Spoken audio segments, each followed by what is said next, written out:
The topic that I will be discussing in this presentation is career counseling with economically disadvantaged individuals. So here's an introduction over what I will be covering over the course of this presentation. The definition that I'll be referring to is economically disadvantaged individuals, which are those whose income does not exceed 70% of the lower living standard income level. Thus, they're living below the poverty line. I'll also be referring to some of the benefits of the Career Genogram as an assessment tool for gathering information. And then the aspect of the career development process that I will be focusing on is the job search, as well as a little bit of the full-time job, of obtaining a full-time job.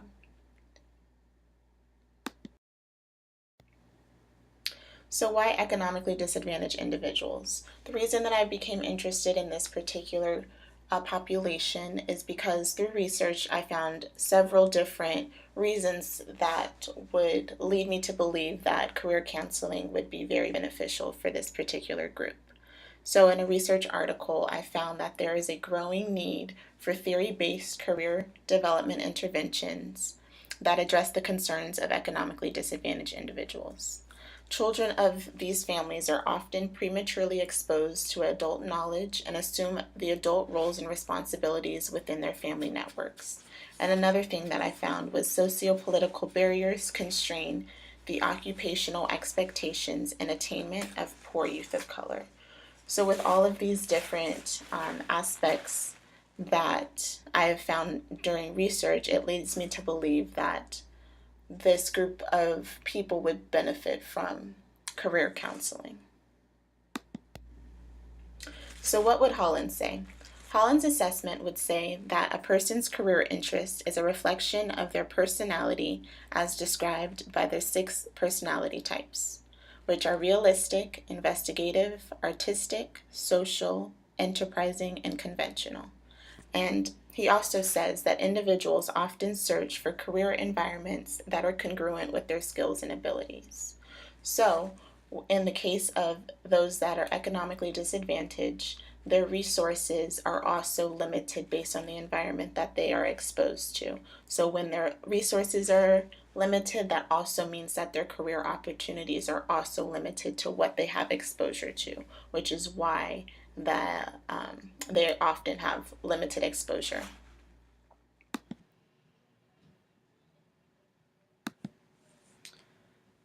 Here are a few ethical considerations to consider when working with this population. Clients may have limited information pertaining to career interests, values, general interests, and roles of their family members. Discussing economic circumstances may cause the client to become defensive.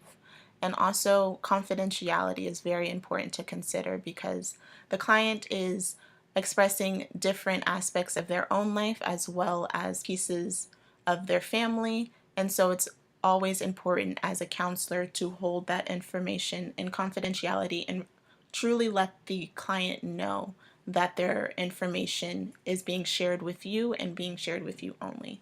And so that's definitely a big thing to consider. So the Career Genogram assessment has been found to be a great tool when working with those that are economically disadvantaged because it helps to externalize some problems that may have been internalized. It promotes a new understanding of the context of different problems. It helps to identify potential resources and strengths within the genogram, and it helps to empower the client to seek opportunities that they would not have perceived prior to constructing and processing the genogram. The process of constructing the genogram allows the client to take a look at different connections within their family in order to gain a better understanding about themselves. And during the processing of the genogram, the client is able to contextualize their problems as I described because they have a better understanding of how their family has made influences on their personal life and the various decisions that they have been able to make for themselves.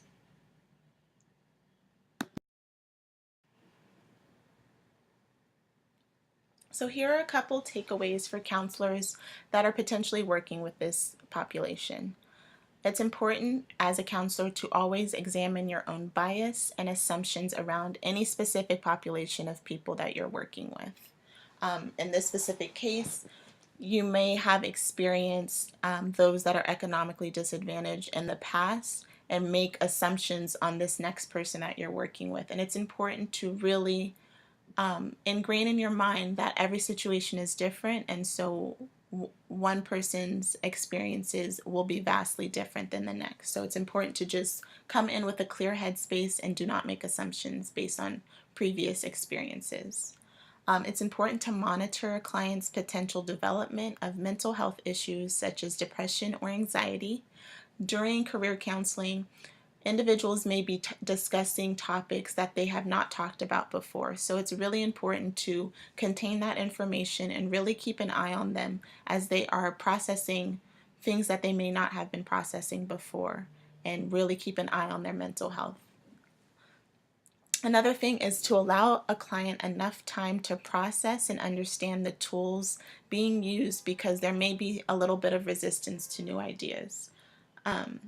It's important because a lot of those that are economically disadvantaged, this might be their first time seeking any type of counseling service. So there might be a little bit of resistance of somebody that is just coming in and trying to tell you what to do. So it's really important that as a counselor, you take the time to allow them to process everything with enough time within each of their sessions so that they truly understand the benefits and grasp a clear understanding of what they're doing. And another thing, in the use of the career genogram, this would be important to do with other family members present, in order to explore the ways that different factors of the family affect the client. The client can only say so much information about themselves, but their family may be able to add a new dynamic and a new understanding that they might not have been able to do on their own. And so I was initially having a little bit of trouble of finding out a way to incorporate DMT into career counseling or into the process of the career genogram. And so I came up with this idea of trying on different careers. And what I mean by that is allowing the client to have an opportunity to do a little role play of different careers that they would be potentially interested in, careers that maybe their family once had done in the past, or even careers that they think that they would not like. And so it would first be important to compile a list of potential careers and have the client role play through movement in order to kind of feel what it might be like to wear the shoes of somebody that is in that particular career. And after the activity is done, it would be important to process and see what careers worked and what careers didn't work, and take that time to explore the differences and preferences and seeing what that necessarily means.